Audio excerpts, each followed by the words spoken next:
berprestasi, lahirkan profil pelajar Pancasila. Belajar, bergerak, berbagi untuk negeri, kita menjalin kolaborasi.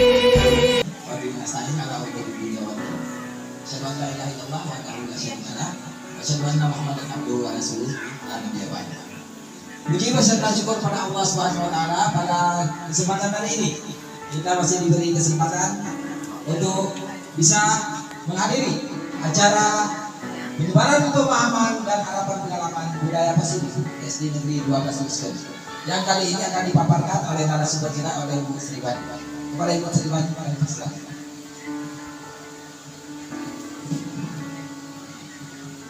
Assalamualaikum warahmatullahi wabarakatuh.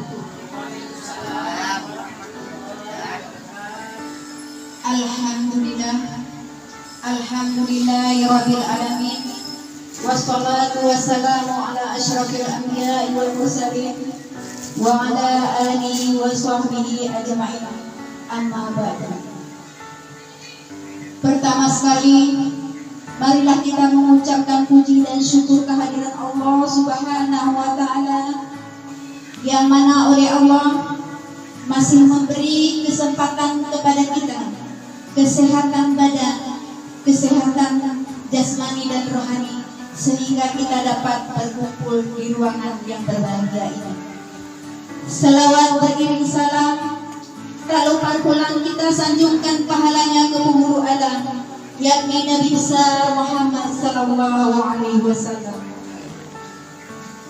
Yang saya hormati kepada Bapak Kepala Sekolah SD Negeri 12 Rusubun, kemudian kepada Ibu Wakil Kepala Sekolah, dan kepada para guru yang telah berhadir pada hari ini.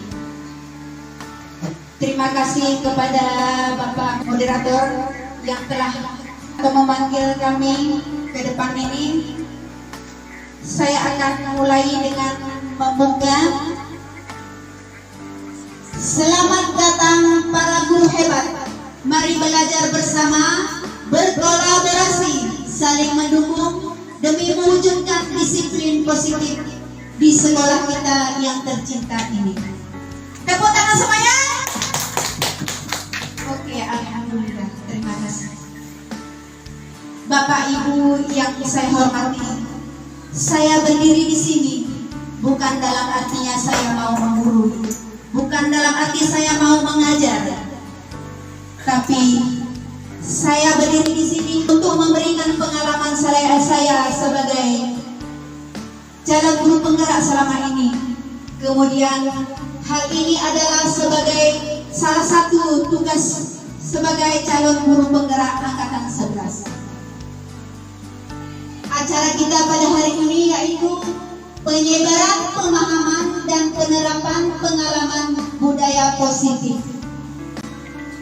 Bapak Ibu, sebelum kita mempelajari budaya positif, terlebih dahulu kita mengetahui dulu apa itu budaya. Kita pasti selama ini kita sudah mengetahui budaya itu apa? Kebiasaan. Oke. Budaya itu adalah kebiasaan. Berarti sebelumnya kita mengetahui dulu budaya sekolah. Berarti kebiasaan yang kita lakukan di sekolah. Budaya sekolah adalah kumpulan nilai, norma, kebiasaan, tradisi, dan praktik yang berkembang di dalam lingkungan sekolah dan mempengaruhi seluruh aspek kehidupan sekolah tersebut. Itu yang dimaksud dengan budaya sekolah. Apa-apa saja yang selama ini yang udah kita lakukan kebiasaan di sekolah kita. Pertama, di hari Senin kita melakukan upacara bendera. Kemudian hari Selasa ada kita melakukan kebiasaan yaitu membaca surat pendek dan Asmaul Husna. Hari Rabu kita literasi. Kemudian hari Kamis kita mengadakan zikir bersama. Kemudian hari Jumat kita baca Yasin, hari Sabtu kita ada senam secara bersama. Itu adalah pembiasaan yang kita lakukan di sekolah kita.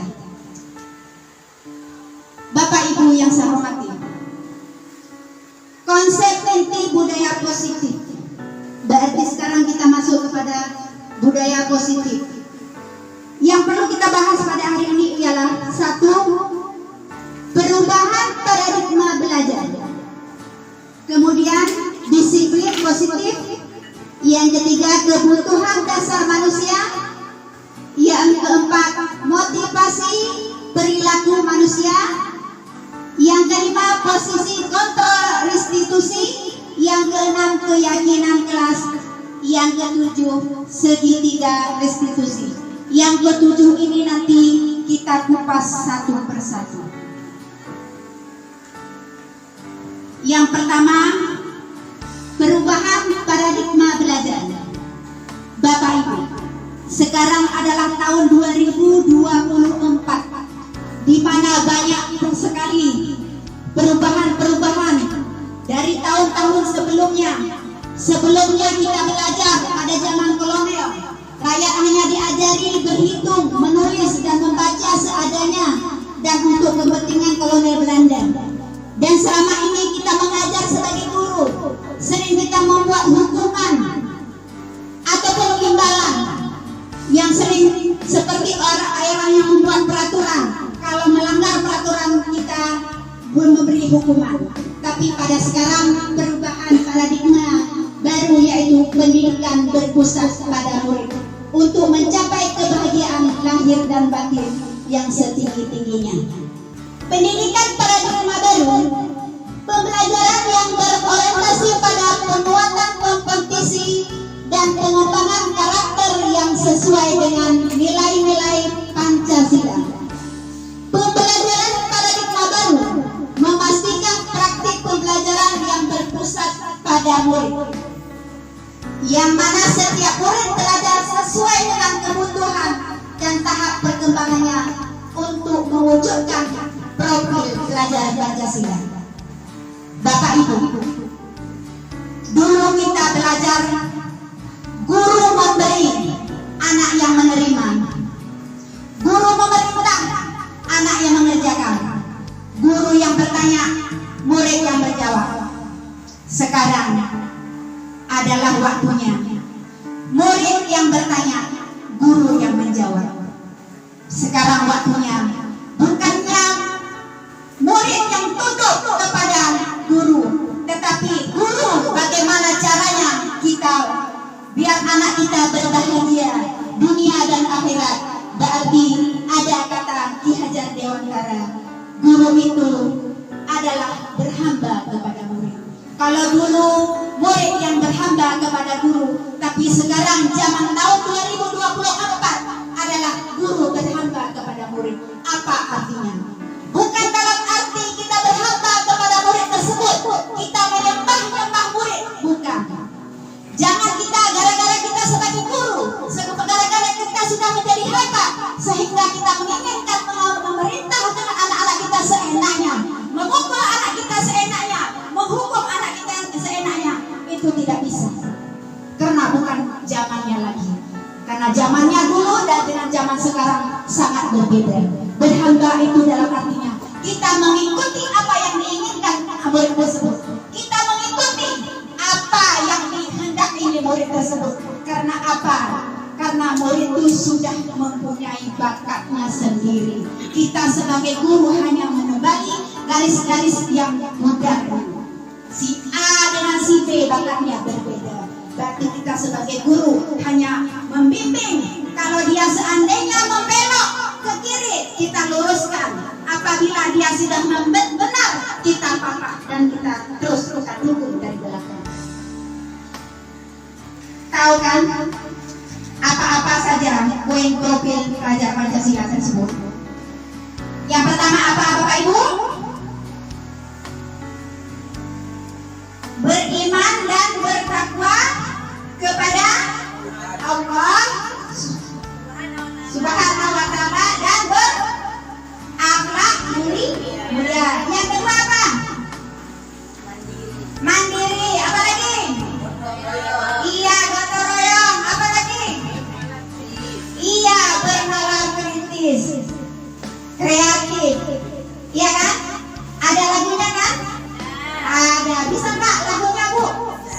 bisa. Coba kita coba nyanyi dulu. Iya, coba. 1, 2, 3.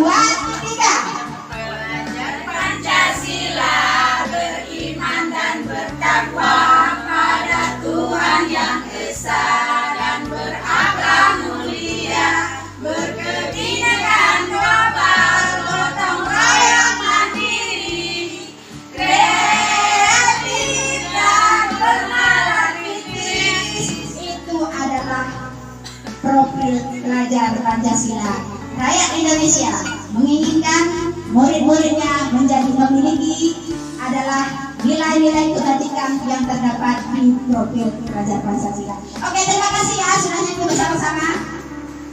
Nggak mesti di dalam lokal kita bisa belajar. Kadang-kadang kan di meja anak itu udah bosan, Bu, kita turun, ini udah saya lakukan. Kita turun, kita duduk rame-rame aja, Bu. Oke, kita mengikuti keinginan murid, kita belajarnya secara rame-rame di bawah. Udah itu, Bu, bagaimana menghafal nggak bisa, anak kita buat lagu, kita buat menyanyi, buat acara kayak gini dengan tanya jawab sendiri, anak tersebut akhirnya bisa. Berarti kita mengikuti ini. Udah itu belajar, nggak mesti di ruangan, di lingkungan di sekolah ini. Kalau memang sesuai pelajaran kita, boleh kita bawa kemana. Yang penting pelajaran yang kita berikan tidak melenceng dengan kurikulum kita. Disiplin positif. Apa itu disiplin positif?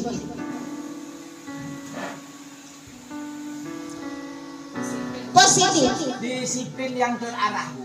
Iya, disiplin terarah. Apalagi? Dalam budaya kita, makna kata disiplin ya sering terjadi, yaitu sesuatu yang dilakukan seseorang pada orang lain untuk mendapatkan kebutuhan. Kita berpikirkan disiplin itu kalau kita mengikuti peraturan, berarti kita udah disiplin. Itu dulunya. Berarti apa peraturan di sekolah kita ikuti.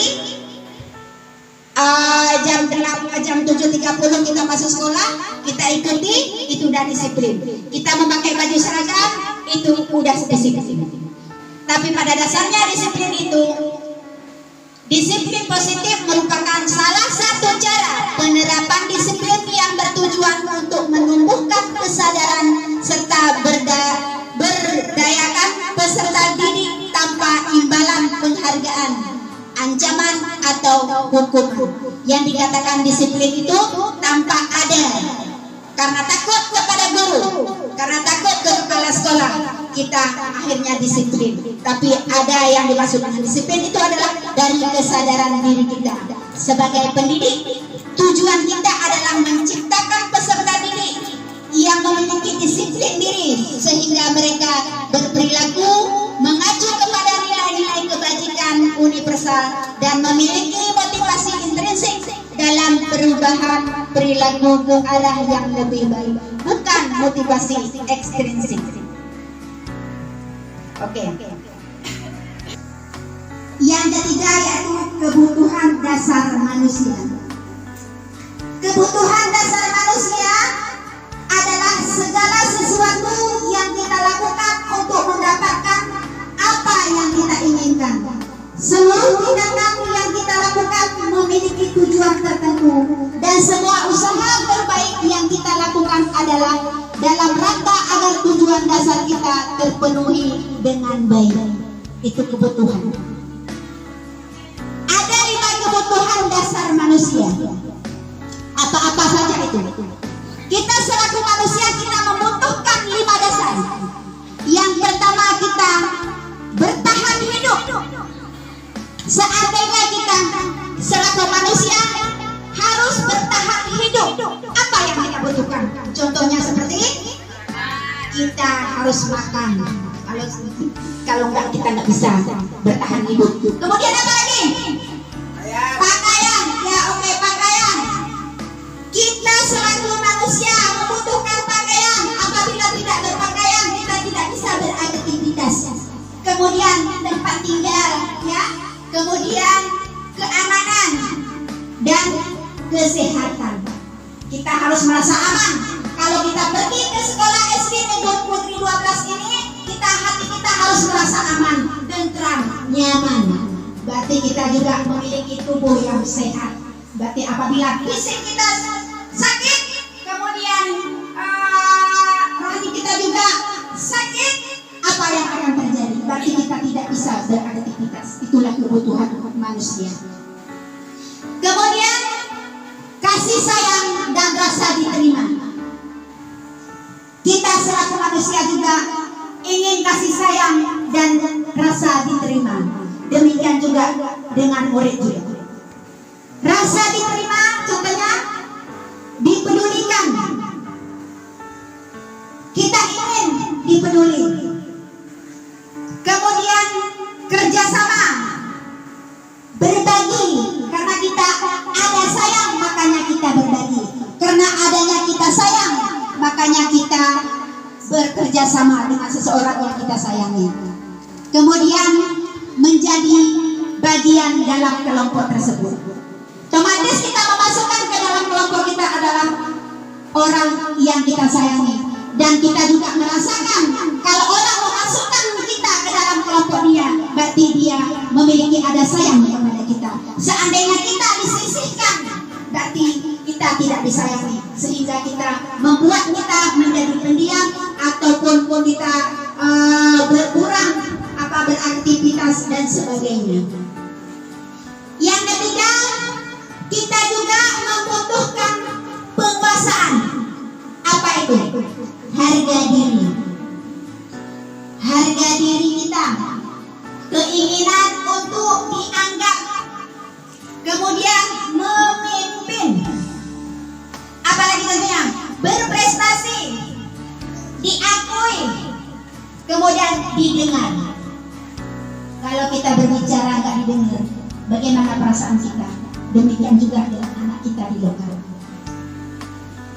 Yang keempat yaitu kebebasan. Anak kita ingin belajar bebas, enggak selalu ada di dalam lokal. Apa-apa itu dia mandiri. Jangan seperti apa yang kita suruh aja, tapi kita mintalah dia ingin kreasi sendiri.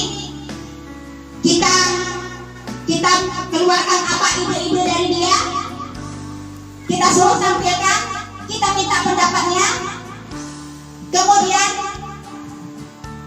memiliki pilihan. Berarti kita memilih. Murid pun demikian, dia harus memilih. Tidak boleh kita yang menunjukkan kamu harus ini dan kamu harus itu. Kemudian mampu mengendalikan diri kita ke arah yang lebih baik. Itu adalah kebebasan. Kemudian kebutuhan yang kelima yaitu kesenangan. Saya yakin setiap manusia menginginkan senang. Iya kan Bapak Ibu? Ya, setiap orang tidak ada yang tidak ingin untuk senang. Berarti kita membutuhkan kesenangan. Apa itu? Kesenangan bermain. Kita harus tahu, kita juga ingin bermain. Ayolah kita main-main Bapak Ibu ke sana. Anak juga demikian. Jangan kita melompat memberikan materi-materi terus tanpa ada permainan. Oke, kemudian humor. Jangan kita cepat tersinggung di saat orang lain ada humor, karena kita ini adalah membutuhkan humor. Kemudian antusias, ya berkeinginan. Kemudian terusnya tertawa. Kita tertawa bebas, ya terbahak. Yang penting jangan tertawa yang sendiri-sendiri. Terima kasih. Selanjutnya yaitu motivasi perilaku manusia. Motivasi merupakan dorongan yang timbul pada diri seseorang secara sadar atau tidak sadar untuk melakukan suatu tindakan dengan tujuan tertentu. Itu adalah motivasi. Ada dua jenis motivasi perilaku manusia. Apa itu? Motivasi pertama yaitu intrinsik, ekstrinsik.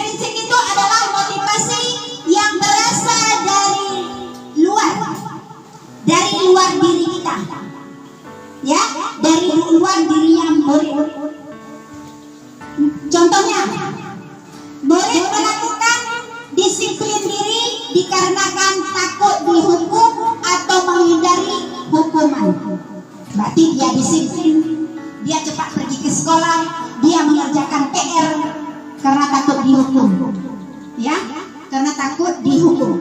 Berarti kemudian murid melakukan disiplin diri karena ingin mendapatkan imbalan berupa hadiah atau pujian dari orang lain. Itu juga ada sebabnya dari luar dirinya, bukan dari dalam dirinya. Itu disebut dengan motivasi ekstrinsik, dari luar dirinya. Yang kedua yaitu motivasi intrinsik, yaitu motivasi yang berasal dari dalam diri, dari dalam dirinya si anak tersebut, yaitu menghargai nilai-nilai kebajikan diri sendiri. Murid melakukan disiplin diri karena sadar akan nilai-nilai kebajikan pada dirinya. Saya mengerjakan ini karena saya memang ingin mandiri. Saya mengerjakan ini adalah saya ingin jujur, seperti mengerjakan PR. Dia mengerjakannya dengan jujur tanpa ada contek dari orang lain. Itu karena dia ingin menjadi disiplin dari dirinya sendiri, bukan karena ingin dipuji oleh guru, bukan karena bukan karena takut untuk dihukum, tapi dia karena ingin dari dalam dirinya sendiri. Itu yang memotivasi intrinsik.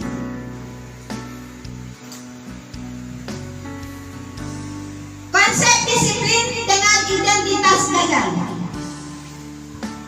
Coba kita lihat ini ya, yang selama ini mungkin kita lakukan di antara kita masih ada yang melakukan hukuman. Gimana hukuman? Hukuman itu adalah menyakitkan, tidak nyaman. Murid takut, memaksa. Murid menyembunyikan kesalahannya. Murid menjadi rendah diri. Itu akibat daripada menghukum. Ada murid yang tidak mengerjakan PR. Enggak mengerjakan PR, berdiri, tunggu. Dia sakit, enggak kita pukul fisiknya, tetapi kita pukul hatinya, perasaannya.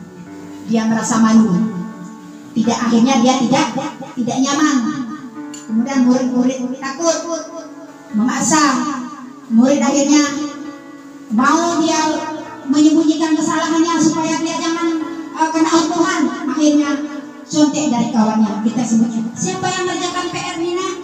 Saya Bu, saya kerjakan sendiri. Akhirnya dia sudah memberi alasan, membohongi diri sendiri, membuat kesalahan. Ya kan? Karena takut dihukum. Kemudian penghargaan. Ini masih sering kita lakukan. Kalau kamu bisa, saya akan berikan ini. Itu sering. Itu imbalan. Apa yang akan terjadi? Tidak efektif. Merusak hubungan. Kenapa merusak hubungan? Karena si A kita beri, si B tidak. Suatu saat kita buat lagi, kita tidak memberi imbalan. Akhirnya anak itu merasa kecewa. Kemudian mematikan kreativitas. Kenapa? Kalau kita umpamanya biasanya kita berikan imbalan, akhirnya tidak, akhirnya terputus. Hari ini kemarin tuh waktu ada abang-abang, kemarin tuh ada perjanjian akan kita berikan hadiah, anak bersemangat. Tapi di saat kita tidak memberikan hadiah, anak mana nggak enak Bu, nggak ada hadiahnya. Ya kan, akhirnya tergantung dengan penghargaan, menghukum dengan sistem ranking. Ini yang paling bahaya guys. Dulu ada wali murid menelpon, Bu, anak saya kok udah ranking sekian. Bu, anak saya kok udah sekian. Itu membuatkan orang masyarakat ini, padahal anak saya pintar. Tapi sekarang nggak ada lagi istilah ranking. Sama di dalam hati guru, di dalam pikiran guru sudah kita tahu mana anak yang paling pintar, mana anak yang paling nomor 2, dan ada yang paling sekian. Semuanya udah ada di dalam guru. kemudian merampas hak menghargai dirinya. Apa itu? Merampas hak menghargai dirinya. Dulunya saya menjadi juara, sekarang sudah menjadi 3. Akhirnya waktu juara 1, hebatnya saya menjadi juara ketiga, udah jatuh, akhirnya tidak bergairah untuk belajar. Konsep disiplin dengan identitas sukses. Berarti Bapak Ibu, yang gagal tadi kita usahakan jangan kita lakukan lagi. Sekarang ini ada dengan identitas sukses. Setidaknya konsekuensi. Apa itu konsekuensi? Yaitu menghasilkan penguatan jangka panjang. Perlu monitoring berkelanjutan, stimulus dan respon. Kemudian murid menghormati peraturan, kehilangan waktu untuk merenungi kesalahan. Itu yang maksudnya konsekuensi. Kemudian restitusi. Restitusi, murid bertanggung jawab untuk berperilaku. Kemudian fokus pada pemecahan masalah jangka panjang. Murid menghormati dirinya dan orang lain. Teori kontrol, dirinya memegang pada kontrol. Murid bersemangat memperbaiki kesalahannya. Konsep disiplin dengan pendekatan restitusi.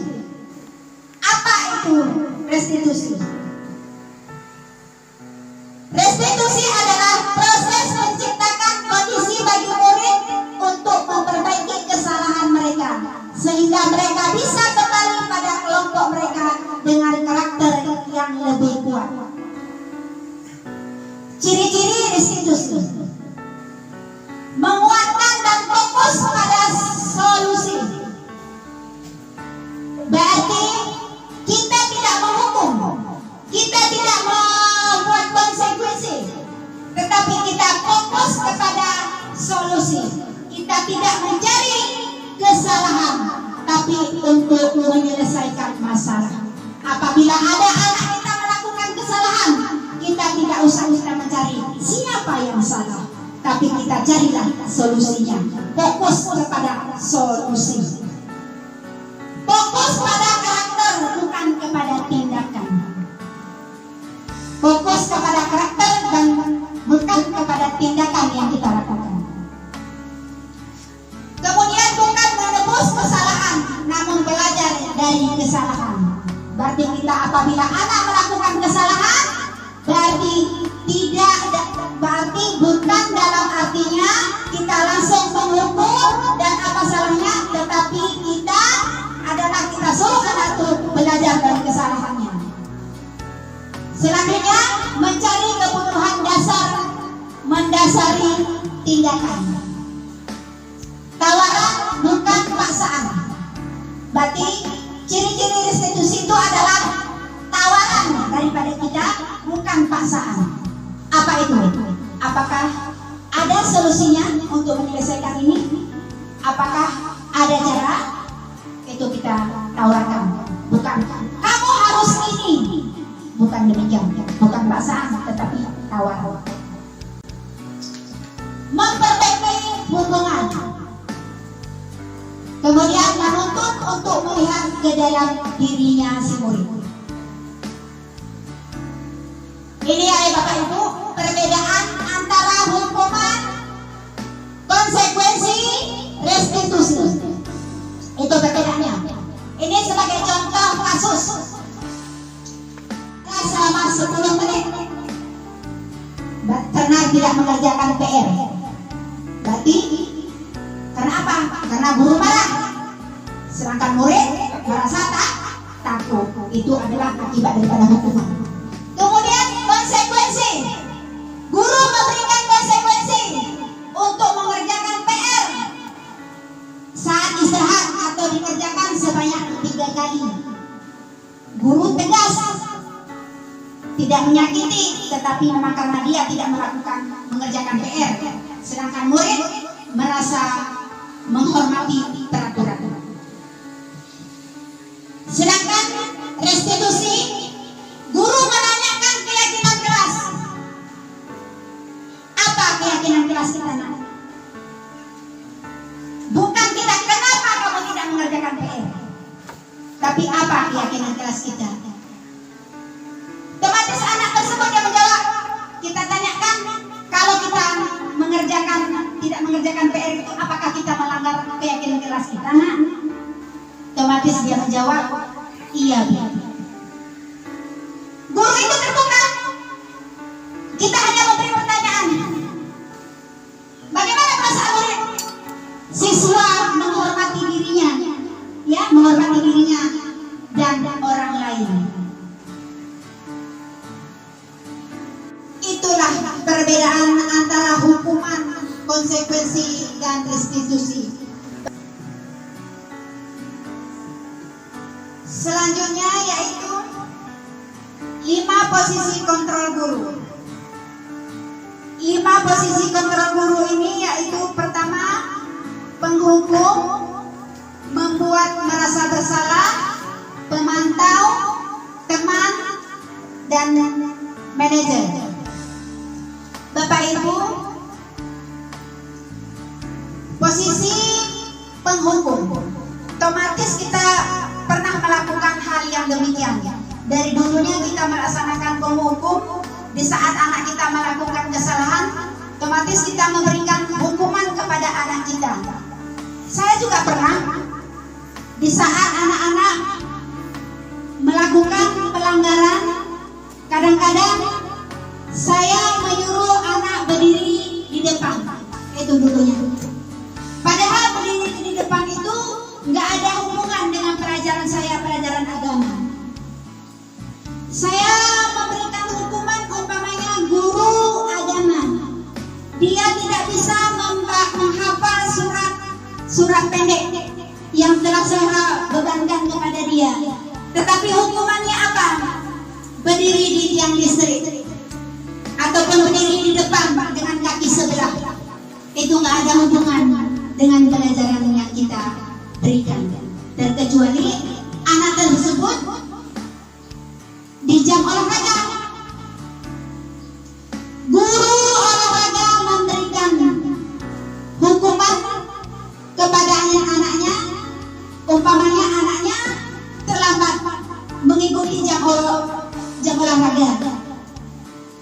Guru tersebut menyuruh mengelilingi sampai 3 kali di lapangan. Itu apakah hukuman? Itu bukan, karena berkaitan dengan materi yang diajarkan ataupun memang guru olahraga. Tapi kalau guru agama, guru matematik menghukum, memberikan kepada anaknya lari ke lapangan 10 kali karena terlambat masuk jam agama. Itu adalah hukuman. Kenapa itu dikatakan hukuman? Karena itu adalah menyakiti fisik anak tersebut, menyakiti hati anak tersebut, karena dia terlambat masuk ke dalam lokal, tidak membuat pikir agama ataupun yang lainnya, kita suruh lari di lapangan. Yang kedua yaitu membuat merasa bersalah. Apa contohnya? Ini juga sebenarnya sangat menyakitkan. Tapi kalau kita perhatikan, itu adalah lembut, membuat rasa bersalah. Anak itu tertekan batin. Memang tidak sakit fisiknya, tapi hatinya tertekan. Kenapa? Guru yang sering berkata lembut ya, nah kerjakan terus PR-nya, nggak sayang sama ibu ya. Nanti ibu dimarahin sama kepala sekolah. Saya kecewa dengan kamu nak. Selalu saya mengatakan jangan terlambat sekolah, terlambat juga. Ya Allah nak. Lembut tetapi menyakitkan. terlambat selalu. Ibu itu kecewa. Itu bukan di sekolah aja, Bu. Di rumah sama anak kita sendiri juga. Kenapa kamu lakukan itu selalu? Apakah sayang sama ibu? Saya selalu ditegur sama kepala sekolah gara-gara kamu terlambat, nak. Lembut, tapi anak itu terus merasa bersalah. Kenapa? Kita tidak menyelesaikan solusi kenapa anak itu terlambat. Tapi kita selalu mengatakan, kenapa anak kamu selalu tidak membuat PR? Kenapa anak kamu selalu yang terlambat? Saya kecewa dengan kamu. Itu membuat rasa bersalah. Kemudian ini ada yang lebih baik lagi sebagai teman. Tapi kalau bisa kita jangan lakukan juga. Ada juga efek sampingnya. Kita sebagai guru menganggap murid kita sebagai teman. Kita belum. Ya udahlah. Hari ini kamu melakukan kesalahan. Besok jangan ulang lagi. Masuk sana lah. Besoknya anak itu melakukan kesalahan. Alah, nggak apa-apalah. Ibu itu baik kok. Kemarin aja saya nggak pakai asisten, nggak dimarahin. Nggak apa-apa untuk hari ini. Akhirnya dia tergantung sama kita. Kenapa? Karena dia merasa kita ada temannya. Bapak itu baik sama saya. Walaupun saya nggak pakai sepatu olahraga, nggak masalah. Itu adalah posisi sebagai teman. Anak itu bergantung kepada kita. Itu juga tidak baik. Ya, dia mengerjakan umpamanya untuk disiplin itu ada yang melindungi, ada guru sebagai kawan. Oke. Selanjutnya posisi kontrol guru sebagai pemantau. Gimana pemantau itu? Dia melihat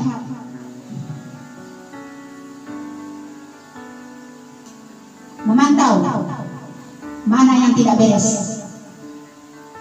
Ada konsekuensinya, ada aturan. Kepala sekolah memantau guru. Siapa guru yang cepat, siapa guru yang terlambat. Kita juga demikian. Mana murid yang melanggar peraturan. Nah, kamu terlambat hari ini.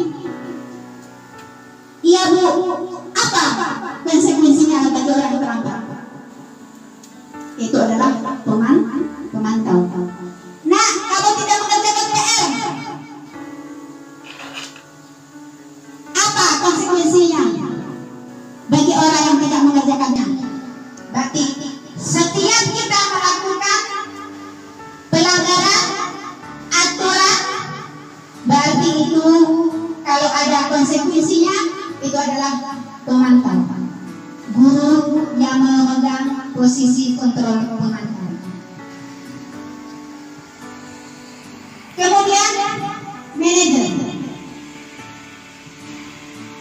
Manajer ini adalah guru yang menanyakan keyakinan kelas. Guru ini ya, dia tidak mencari kesalahan murid, tapi menyelesaikan masalah murid tersebut. Dia guru ini yang memiliki posisi manajer. Di saat ada anak yang melakukan kesalahan, dia menanyakan kepada anak tersebut keyakinan kelas kita. Dia tidak membawa PR, membuat PR. Keyakinan kelas kita apa? Apakah tidak mengerjakan PR itu melanggar peraturan kelas kita? Apa keyakinan kelas kita? Berarti itu pertanyaannya. Dari dalam dirinya anak tersebut dirinya tersebut dia mengatakan, dia mengakui kesalahan dia sendiri. Dan apa yang harus kamu lakukan untuk memperbaiki kesalahan tersebut? Dia sendiri yang menjawab, kesalahan yang saya lakukan berarti saya akan memperbaikinya. Umpamanya anak yang terlambat sekolah tadi, ada seorang murid yang terlambat, selalu guru piket melaporkan kepada guru si pelaku itu selalu terlambat. Orang yang memiliki, guru yang memiliki posisi manajer, dia menghampiri anak tersebut ataupun memanggil anak tersebut ke kantor, menanyakan, "Nak, kamu tahu kenapa ibu panggil kemarin?" "Enggak tahu, Bu. Ada laporan dari guru piket. Kamu sering terlambat ya?" "Iya, tahu." Biasa, kalau kita melakukan kesalahan, kita adalah manusia biasa. Ibu juga dulu pernah melakukan kesalahan. Ibu juga dulu pernah juga terlambat waktu sekolah, Nak. Tapi sekarang, apakah kita mau memperbaiki dari kesalahan kita tersebut? Kan itu jawabannya. Kalau adanya main HP atau kadang nonton TV, itu kan ada alasan. Yang guru yang memiliki posisi apa namanya kontrol manajer ini, dia tidak mencari kesalahan anak tersebut, tapi anak itu sendiri yang mengungkapkan. Jadi apa yang harus kamu lakukan untuk perbaikan ini, biar besoknya nggak terlambat lagi? Dia mikir, berarti saya nggak usah main HP lagi, Bu. Bukan berarti nggak bisa main HP lagi, berarti kita atur waktu. Dia bisa mikir, berarti jangan sampai larut malam tidurnya. Berarti kata saya nggak bisa bangun. Ada solusinya. Kalau saya nggak bisa bangun, kan ada orang tua yang kasih bangun. Nggak ada orang tua, ada kakak yang kasih bangun. Pokoknya dia sendiri yang mendapatkan solusi. Apakah dia mau? Iya. Itu adalah yang memiliki posisi manajer. Coba ya, ini adalah kasus siswa tidak memakai atribut lengkap saat upacara bendera. Coba kita perhatikan. Penghukum, patuhi aturan sekolah, lalu berdiri di depan barisan lain. Itu adalah apa? Hukuman. Dia tidak sakit fisiknya, tapi dia malu karena berdiri di depan. Kemudian di posisi membuat perasaan salah. Coba ibu perhatikan, seperti yang saya ceritakan tadi. Berapa kali ibu guru harus memberitahu kamu, Bu guru kecewa sama kamu. Udah berapa kali saya sudah katakan kepada kamu, kamu tetap tidak memakai atribut. Saya kecewa dengan kamu, Nak. Itu adalah posisi kontrol, membuat merasa bersalah. Ini contoh lainnya. Teman, ayolah yang tertib, buat Bu guru bangga. Kali ini tidak apa-apa kamu berbuat salah. Besoknya kali ini nggak apa-apa. Berarti besok kali ini nggak apa-apa, ya kan? Terus-terusnya kalian nggak apa-apa lah karena ada guru. Kali ini nggak apa-apa. Itu adalah posisi teman. Kemudian pemantau. Kamu sudah melanggar apa peraturan dan konsekuensinya? Itu. Biasanya kalau kita terlambat, apa konsekuensinya? Berarti murid itu segan dan hormat kepada kita. posisi pemantauan. Di posisi manajer yang saya ceritakan tadi, apakah kamu tahu kesalahan kamu? Berarti kita tanya ke dia, bukan kita yang mengatakan. Kamu salah nak, tidak pakai atribut. Kamu salah nak, tidak pakai topi. Kamu salah nak, tidak pakai sepatu hitam. Kita yang menyalahkan. Tapi di posisi manajer bukan demikian. Yang kita tanyakan, apa? Kamu tahu apa salah kamu nak? Dia pikir terus dari atas sampai ke bawah. Oh, saya nggak pakai dasi bu. Dia sendiri yang bilang. Kamu tahu apa salah kamu? Kira-kira bagaimana kamu akan memperbaikinya? Ya, berbaik kesalahan. Kira-kira kamu bagaimana untuk perbaikinya? Karena bagi anak yang tidak pakai atribut di depan berdirinya kan nggak enak dipandang. Berarti untuk berbaik kesalahan, saya berdiri di belakang aja, ya biar nggak nampak. Kan dia sendiri, bukan kita. Karena yang nggak pakai seragam itu, yang nggak pakai garis itu, berdirinya di belakang. Ya kan kayak gitu kan? Nggak cantik yang nggak pakai topi di belakang. Itu kita yang menentukan. Tapi kalau posisi manajer, kita tanyakan kepada anak, apa kesalahannya? Berarti dari kesalahan itu, bagaimana? Berarti saya biar nggak nampak ke belakang. Hai saya depan, supaya saya bisa berdiri di depan, barisan yang paling depan, berarti saya memakai atribut. Itu adalah posisi manajer.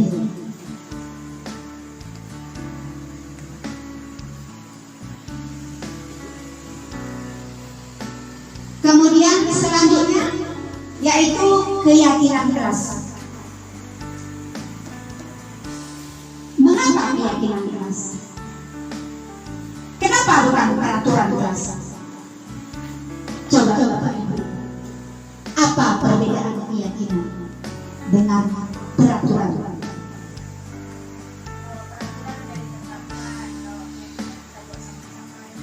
Kalau peraturan itu dari guru, tapi kalau keyakinan itu kesepakatan bersama mungkin. Iya, sama. Kalau peraturan sudah ditetapkan, kalau peraturan dari guru, tapi kalau keyakinan kita buat secara bersama. Kalau umpamanya keyakinan sekolah, peraturan sekolah, kalau peraturan sekolah itu memang sudah dibuat sama kepala sekolah atau dibuat dari dinas staf, tempel, ini adalah peraturan. Tidak bisa diganggu-gugat. Siapa yang melanggar peraturan ada yang konsekuensi ataupun sanksi. Tapi kalau keyakinan sekolah ya, kepala sekolah beserta dewan guru yang membuat peraturan tersebut, membuat keyakinan tersebut apa-apa yang harus kita lakukan. Demikian juga dengan keyakinan di dalam kelas antara murid dengan wali kelas. Oke, bagus. Ini ada mengapa kita memiliki peraturan tentang menggunakan helm pada saat mengendarai kendaraan.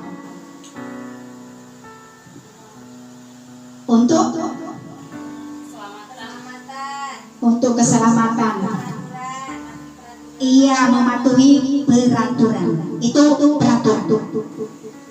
Tidak boleh dilanggar. Karena itu memang sudah peraturan lalu lintas.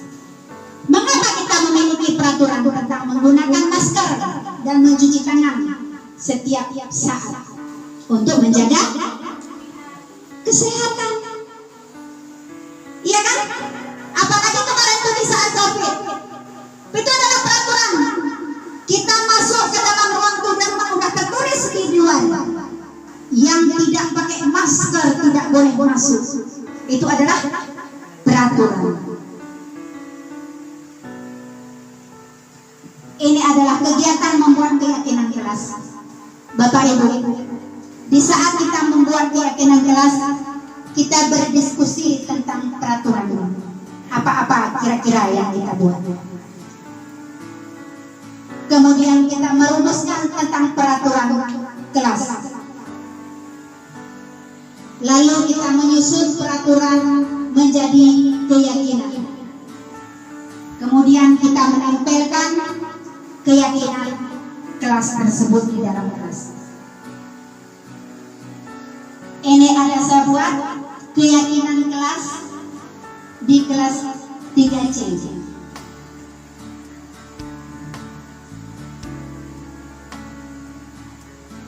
Bagaimana pembentukan keyakinan kelas tersebut? Pembentukan keyakinan kelas tersebut pertama adalah lebih abstrak dari peraturan. Nampak. Kemudian sedikit saja. Tidak boleh banyak kalau keyakinan biar mudah untuk diingat. Jangan keyakinan kelas kita buat sampai 10. Kita membuat keyakinan kelas tersebut, kita lihat dari nilai-nilai kebajikannya.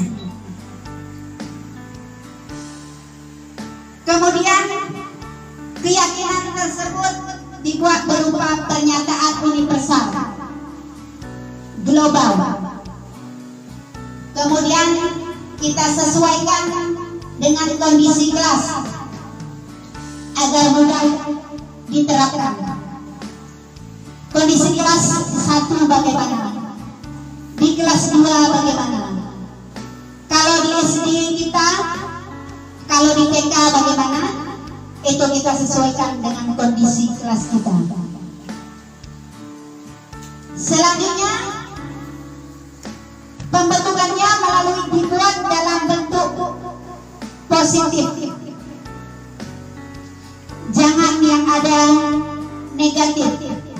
Berarti keyakinan yang kita buat itu kadang-kadang kan ada dari antara murid, dari 30 murid ada kata-katanya yang negatif.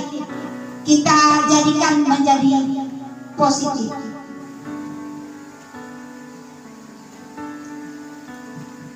Selanjutnya, semua warga kelas dilibatkan pada saat pembuatan. Berarti guru kelas bersama muridnya membuat keyakinan di kelas tersebut dengan mengadakan berkolaborasi. Seperti kemarin itu, guru memberikan kertas kepada murid, memberikan pendapat apa-apa saja keyakinan kelas, apa-apa saja yang ingin dia sampaikan. Nanti kita susun, kita tulis. Kemudian guru ini memilih keyakinan yang udah dibuat sama anak-anak tersebut.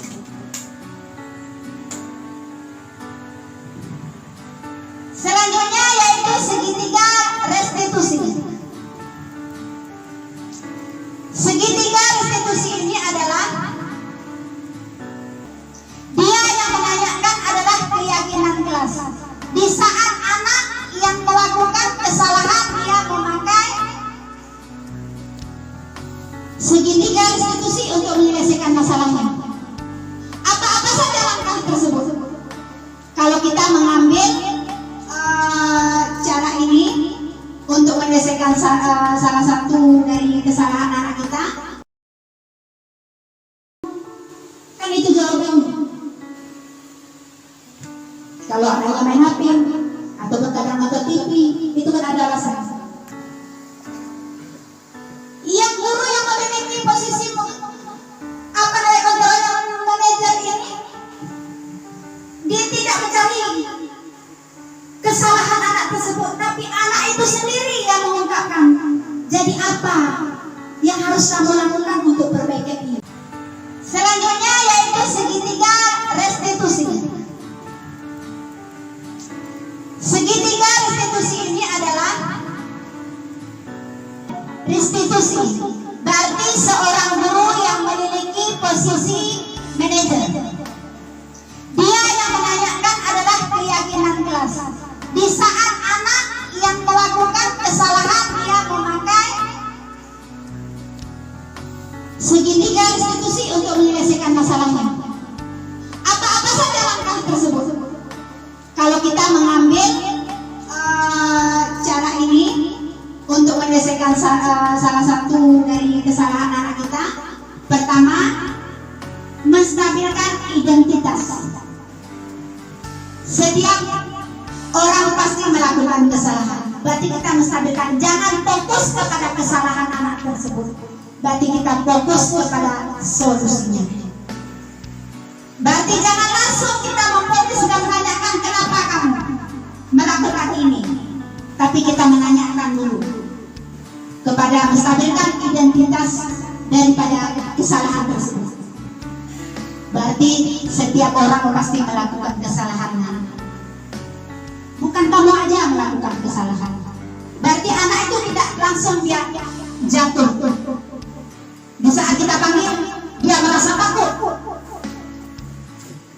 Kamu tahu kenapa saya itu panggil? Dia takut ya. Tapi setelah kita menstabilkan identitasnya, dia tidak merasa takut. Gak apa-apa, untung aja kamu tidak melakukan hal yang lebih parah lagi. Umpamanya ada anak yang berantem, berantem. Kita panggil. Kamu tahu apa keyakinan kelas kita? Udah tuh kita tanya. Di saat umpamanya dia marah, saya udah melakukan kesalahan, udah saya pukul dia kan. Kenapa kamu pukul? Kayaknya dia begini. Kamu masih ada juga, masih ada sabar. Seandainya kamu tidak sabar, berarti kamu bisa saja kamu melakukan lebih parah itu lagi. Berarti itu adalah artinya kita menstabilkan identitas. Kemudian validasi tindakan yang salah. Setelah anak itu melakukan kesalahan, pasti ada sebabnya. Kita demikian. Setiap melakukan kesalahan pasti ada sebabnya. Anak marah, ada sebabnya. Anak memukul, ada sebabnya. Anak tidak melakukan PR, ada sebabnya. Anak yang terlambat ke sekolah, ada sebabnya. Itu yang kita temukan. Berarti kamu tentu punya alasan mengapa kamu melakukannya. Berarti anak sendiri yang mengatakan. Itu disebut adalah validasi tindakan yang salah. Selanjutnya, menanyakan keyakinan kelas. Berarti setelah kita menstabilkan identitas, kita tanya, kita ngomong-ngomong, pertamanya kita tanya kesehatannya, pagi apa kabarnya, gitu, dia udah nyaman. Baru kita masuk ke validasi tindakan yang salah tadi. Dia udah mengakui kesalahannya, apa yang harus kita lakukan untuk perbaikinya, umpamanya demikian. Baru kita menanyakan keyakinan kelasnya. Yang kamu lakukan itu apakah udah sesuai dengan keyakinan kelas kita? Kalau kamu memukul kawan, mengganggu kawan di dalam lokal, apakah sudah sesuai dengan keyakinan kelas? Itu yang penting. Kamu ingin menjadi orang seperti apa? Dia sendiri yang jawab. Apakah kamu ingat keyakinan kelas kita? Udah tuh, dia ingat apa? Karena kan udah kita bilang, keyakinan kelas itu jangan banyak dan kita tempelkan di kelas. Masih ingat keyakinan kelas yang mana yang kamu langgar? Kan dia sendiri yang mengingat. Udah solusinya pun nanti sama-sama kita selesaikan. Kita hanya mengarahkan, dia sendiri yang menentukannya. Kemudian akhirnya anak itu seperti yang kita harapkan. Bapak Ibu, ini ada contohnya. Contoh yang pernah saya lakukan di kelas. Praktek restitusi segitiga.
Baiklah Bapak Ibu, hanya sampai di sinilah yang dapat saya paparkan tentang budaya positif.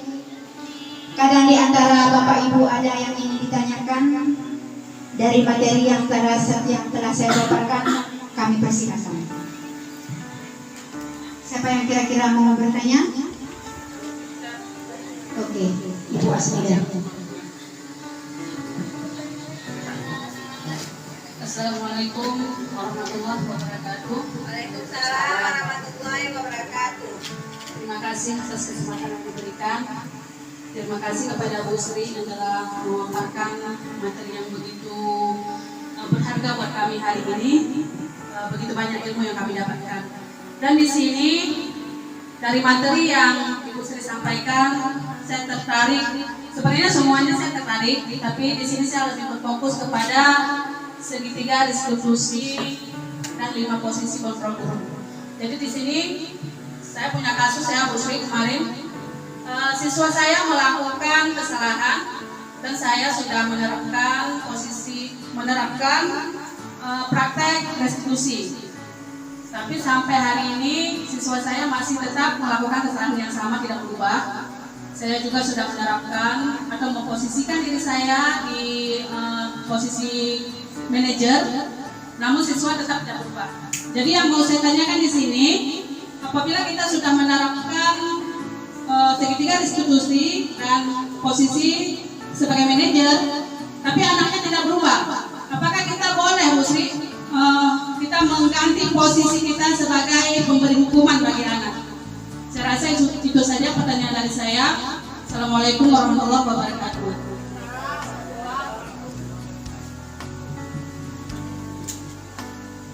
Apa kita lanjut jawab? Apa ada pertanyaan lain? Kita jawab aja ya. Itu tadi Bu yang masalah anak di kelas, dia melakukan kesalahan walaupun kita sudah melakukan restitusi segitiga, tetap melakukan kesalahan. Oke Bu. Memang merubah seseorang itu tak semudah merubah balikan telapak tangan, ya Bu ya. Dia secara perlahan-lahan. Tugas kita adalah sebagai guru. Mungkin itu tadi kita melakukan, apakah boleh ke penghukum ya Bu ya, lari ke penghukum. Saya rasa buat sekarang kita tidak boleh langsung ke penghukum. Kenapa? Karena tugas kita sebagai guru adalah memperbaiki kesalahan anak tersebut. Mungkin masih ada kekurangan pada kita di saat kita melakukan restitusi segitiga tersebut. Tidak bisa sekali, mungkin 2 kali dengan cara yang berbeda, tapi kita melakukan dengan hal yang sama, tapi berbeda caranya. Kemudian apabila kita langsung ke penghukum, resikonya pada sekarang ini Bu, resiko kita adalah sebagai guru akan mengakibatkan kepada anak itu yang meninggalkan dendam dalam hatinya. Dia tidak akan menghormati kita lagi. Itu adalah zaman sekarang. Kita jangan sesuai, kita samakan dengan zaman dulu. Berarti pendapat saya Bu, berarti kita lihat lagi restitusi yang kita lakukan tersebut, apakah sudah sesuai. Kalau belum sesuai kita perbaiki lagi. Cuma itu aja. Ada yang pertama? Pertanyaan selanjutnya. Ada lagi yang bertanya? Oh iya, Ibu Sakrida.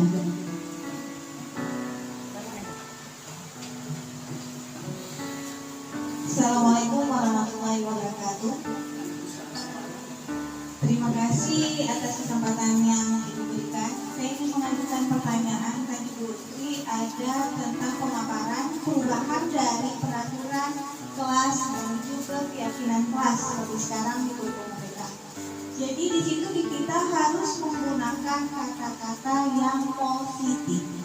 Saya ingin bertanya sama Ibu Sri, kata-kata yang positif seperti apa yang kita ubah dalam keyakinan kelas nanti? Terima kasih. Assalamualaikum warahmatullahi wabarakatuh.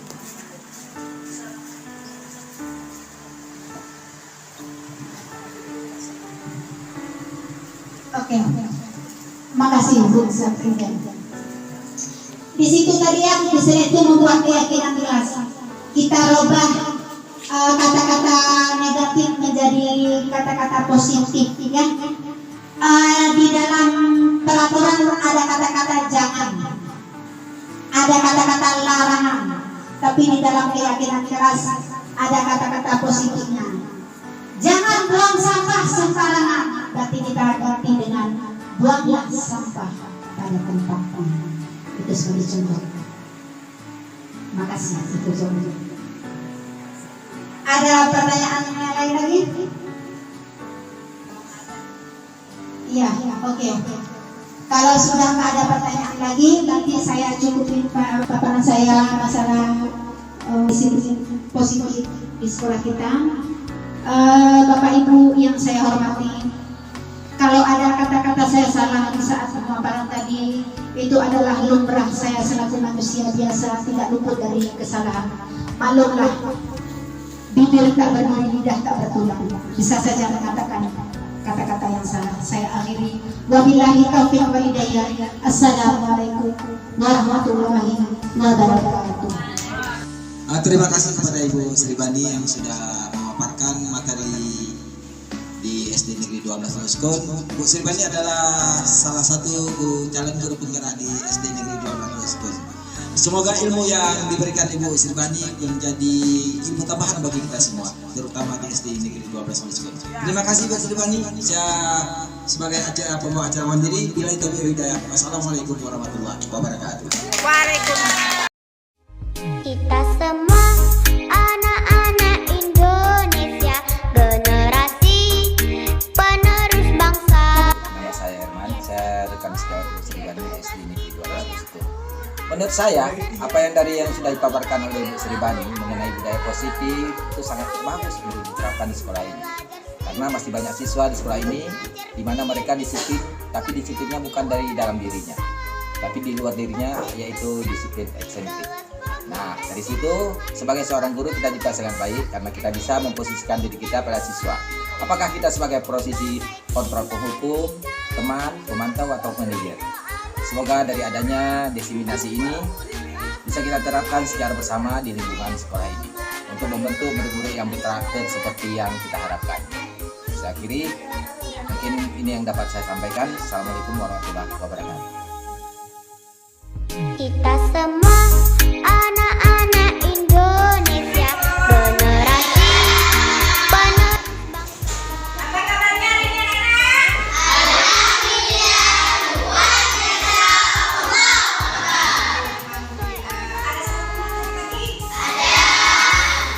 Biar semangat belajarnya, biar kita tepuk tangan. Tepuk semangat, coba 1, 2, 3. Tepuk semangat. Kamu bisa. Kamu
guru dan teman-teman, sehingga kelas kami aman, bersih, tertib dan disiplin.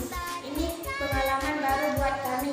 Semoga kami dapat menerapkannya dengan nilai-nilai kebajikan yang kami yakini. Assalamualaikum warahmatullahi wabarakatuh. Kita semua anak-anak Indonesia, generasi penerus bangsa. Giat sekolah. Assalamualaikum. Waalaikumsalam. Silakan duduk. Kamu tahu nggak kenapa ibu panggil kemarin? Ibu mau tanya, ada laporan pada jam istirahat, ada murid kelas 6 yang buang sampah sembarangan. Kamu tahu nggak siapa orang yang buang sampah? Mohon maaf Bu, itu saya tadi saya Ya udah, kita sebagai manusia memang terkadang melakukan kesalahan. Ibu juga pernah melakukan kesalahan. Kamu pasti ada alasannya ya. Kenapa kamu melakukan kesalahan? Iya Bu, tadi saya dulu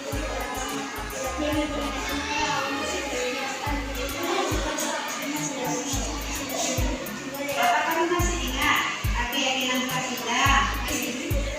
Keyakinan kelas yang mana yang kamu langgar? Bagus. Sekarang kamu sudah tahu kan? Apakah kamu ada solusinya untuk mengatasi masalah ini? Bagus. Apakah kamu akan mengulanginya lagi? Ya udah.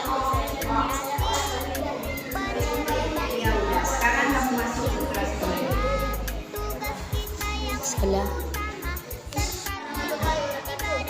Saya Rifan Fauza, siswa kelas 6C SD Negeri 12 bersyukur. Saya senang sekali diajak diskusi dengan Bu Seri. Saya mengakui perbuatan membuang sampah sembarangan adalah perbuatan salah yang melanggar keyakinan kelas dan keyakinan sekolah. Saya berjanji memperbaiki kesalahan dan tidak mengulangi perbuatan tersebut lagi. Gapai cita-cita, selalu berdoa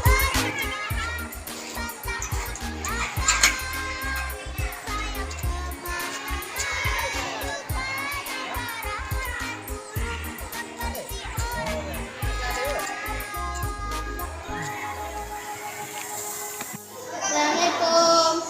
Waalaikumsalam. Masuk silakan.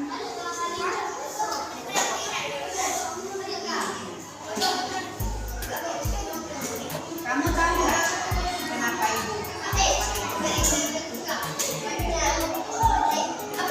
ada laporan dari ibu Kike. Kamu sering terlambat ya? Menurut ingatan kamu sudah berapa kali kamu terlambat? 4 kali. Sering terlambat itu suatu kesalahan kan? Baik. Berbuat kesalahan itu manusiawi. Setiap orang pasti pernah berbuat kesalahan. Yang penting kita bisa belajar dari kesalahan tersebut dan berusaha untuk memperbaikinya. Kamu setuju ya? Bagus. Kita cari solusinya secara bersama ya.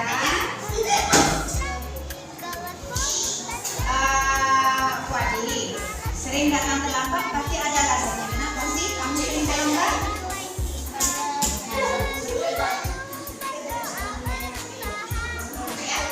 Kamu tahu keyakinan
SD Negeri 12 Syukur. Terima kasih Ibu Sri yang telah memberikan masukan dan arahan kepada saya. Saya menyadari bahwa datang terlambat ke sekolah merupakan tindakan yang melanggar nilai yang telah disepakati di kelas dan sekolah. Saya menyadari bahwa menghargai waktu itu sangat penting, karena dengan itu saya datang sekolah dengan tepat waktu. Assalamualaikum warahmatullahi wabarakatuh.